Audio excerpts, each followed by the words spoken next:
Muitos alunos desistem desse tipo de concurso quando eles estão em uma fase intermediária. Imagina o Quando seguinte, começa a entrar no ritmo. quando começa a ficar um bolo de matérias grande. Porque imagina o seguinte, é uma situação muito comum. Imagina que você tem 25 horas para estudar por semana. Algo comum ali no pré-edital, 25, 30 horas. E você já estudou 10 matérias. Você já tem 10 matérias estudadas. Já é um número de matérias bom. Você já tem uma base relativamente É boa. mais do que a maioria dos concursos públicos. É mais do que a maioria dos concursos públicos e mais do que a maioria dos concurseiros consegue fazer. Só que você já viu 10, mas ainda tem outras 10 matérias para serem estudadas.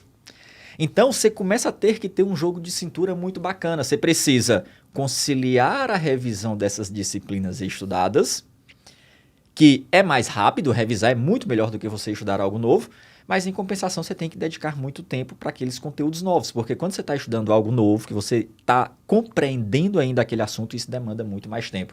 Então, imagina se você dedicasse só 2 horas para cada matéria que você já estudou, daquelas 10, para revisar durante uma semana.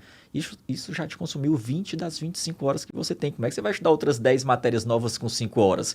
Então perceba que quando a gente chega na metade do caminho, é um passo crucial saber o que fazer daí para frente para que o aluno consiga continuar acumulando conhecimento.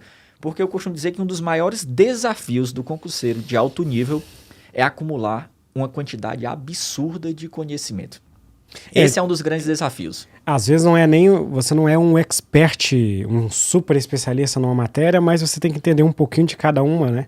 E aí, Bruno, dentro disso que você começou a falar, que vai aumentando esse desafio, uma coisa que me veio na cabeça é que não é só começando a ficar muita coisa, mas justamente nesses concursos que surgem aquelas matérias que às vezes são mais difíceis, que a gente não está habituado a estudar, né? Porque se a gente pega um concurso público mais básico, normalmente você tem ali português, administrativo, constitucional, raciocínio lógico e informática, e aí vem às vezes mais umas 2 matérias, tipo uma administração, às vezes uma administração financeira e orçamentária, ou às vezes para esses concursos públicos de área policial entra ali um direito penal e um direito processual penal, sempre surge ali mais umas 2, 3 matérias. Que não que sejam fáceis, porque óbvio que se a banca quiser puxar, toda matéria acaba se tornando difícil. Só que quando eu falo de concurso alto nível, as matérias que vêm novas além disso é economia, aí às vezes já é uma matemática financeira mais pesada. Estatística, aí uma já matéria surge braba. uma estatística. Tecnologia da informação, análise de com dados. análise de dados que vem vindo pesado agora. Então a questão não é só a quantidade, é que essas novas que você começa a acrescentar são justamente aquelas que são mais desafiadoras. E a corda começa a ficar apertada pra gente, porque você tem que estudar essa matéria nova com uma carga horária que começa a ficar estreita, né? Realmente quase um milagre que o concurseiro de alto nível tem que fazer, né? A gente começa a viver um trade-off quando chega, um dilema ali, quando chega com aquelas 10 matérias estudadas. Porque, e agora? Eu reviso os conteúdos que eu já estudei, porque nós sabemos que o que não é revisado é esquecido, então você precisa revisar. Ou eu avanço nos conteúdos novos? E tem muito concurseiro que fica no loop infinito. Eu tenho que revisar tudo isso, porque se eu não revisar, eu vou esquecer o que eu já estudei. Só que ele se esquece que tem que avançar nesses conteúdos novos. E uma coisa é certa, viu, Herbert? Em um pós-edital, é muito melhor você ter que revisar 10 matérias que estão esquecidas do que você ter que estudar 3, 4 matérias novas. Porque matéria nova demanda muito mais tempo, porque muitas vezes você nem compreende. Principalmente se nós estivermos falando dessas matérias mais difíceis. E uma outra coisa que eu vejo que aflige o pessoal é que ele estuda essas matérias mais difíceis, como análise de dados, uma economia, uma estatística um pouco mais avançada, e o concurseiro não entende de primeira.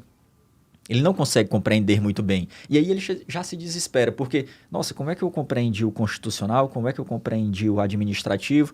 Por que eu não estou entendendo essa matéria? E aí ele não tem a percepção de que cada matéria tem a sua curva de aprendizado. Algumas vão demandar mais tempo. Às vezes você precisa passar 2, 3 vezes pela matéria para as coisas começarem a fazer sentido. Era muito comum acontecer isso comigo. Quando eu estava estudando a matéria um pouco mais complicada, imagina um dentista estudando contabilidade pela primeira vez. Então eu não conseguia primeiro nem captar como é que eu estou debitando a minha conta corrente e aquele saldo está aumentando. As coisas não faziam tanto sentido. Então eu percebi que quando eu estava estudando a contabilidade pela segunda, terceira vez, foi que as coisas começaram a fazer sentido, que as coisas começaram a se encaixar melhor.